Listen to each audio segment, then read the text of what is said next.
আসসালামু আলাইকুম সবাইকে।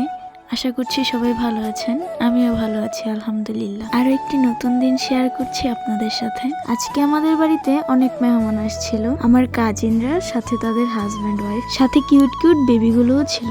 আর মেহমানদের সাথে নিয়ে ঘুরতে না গেলে কি হয়, তাই আমরা সবাই মিলে ঘুরতে যাওয়ার উদ্দেশ্যে রওনা হয়েছি।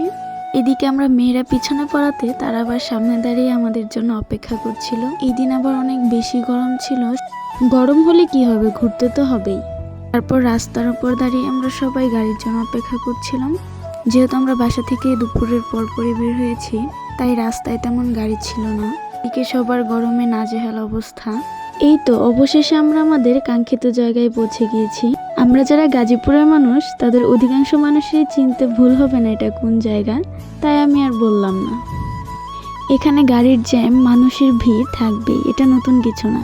বেশি ভিড় থাকায় আমরা গাড়ি থেকে অনেক আগেই নেমে গিয়েছিলাম। তারপর হাঁটতে হাঁটতে সামনে যাচ্ছি।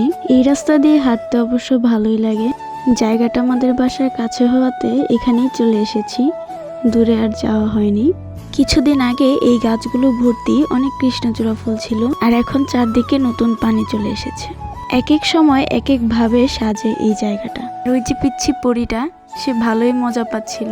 নতুন জায়গা, তাই সে সবকিছু ঘুরে ঘুরে দেখছিল। তারপর হাঁটতে হাঁটতে আমরা সবাই মিলে এই খোলা জায়গায় চলে এসেছি। এই জায়গাটাতে সবসময় অনেক ভিড় থাকে, আর ছুটির দিন হলে তো কথাই নেই। যদিও এখানে দেখার মতো তেমন কিছুই নেই, তারপরে মানুষ মনের প্রশান্তির জন্য হয়তোবা এখানে আসে। ছোটরা বেলুন দেখে বেলুন কিনবে বলে বায়না ধরলো, আর তাদেরকে বেলুন কিনে দিয়ে আমরা এদিকে বাদাম খাচ্ছিলাম। আর এদিকে আমার ছোট বোন কোথা থেকে যেন ফুল নিয়ে এসে কানের মধ্যে গুজে রেখেছিল, আর আমি তার দিকে ক্যামেরা ঘোরাতেই সে অন্যদিকে মুখ ফিরিয়ে নিয়েছে। তারপর আর কি, আমরা এদিকে একটু ঢং করছিলাম আর সময়টাকে উপভোগ করছিলাম। এদিকে আমার ছোট বোন ভিডিও করে দিচ্ছিল। এই ছোট নৌকাগুলো আমার যে কত ভালো লাগে, কত সুন্দর করে সাজানো হয়েছে সবগুলো নৌকা, দেখলেই ভালো লেগে যায়। এখানে দাঁড়ানোর পরেই ঠান্ডা বাতাস বইতে শুরু করেছিল। এই গরমের মধ্যে এই বাতাসটা অনেক বেশি দরকার ছিল। হঠাৎ করে এই বাতাসের তীব্রতা আরও বাড়ছিল, অথচ আমরা এদিকে ভাবছিলাম সবাই মিলে নৌকাতে উঠব। এই জায়গাতে এসে নৌকাতে না উঠলে হয় বলেন তো? নৌকাতে আর কিভাবে উঠব? হুট করে এই বৃষ্টি শুরু হয়ে গিয়েছে। এই তাড়াহুড়া করে গাড়ি খুঁজছিলাম যাতে বাসায় চলে যাওয়া যায়, কিন্তু গাড়িতে উঠতে উঠতেই বৃষ্টি শুরু হয়ে গিয়েছে।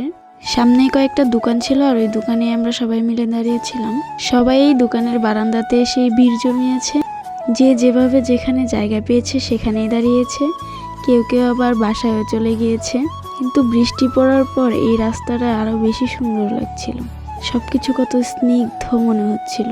প্রকৃতির এই সৌন্দর্যকে আরো কাছ থেকে অনুভব করার জন্য রাস্তার সামনে এসে দাঁড়িয়েছিলাম। তখনও হালকা হালকা বৃষ্টি পড়ছিল।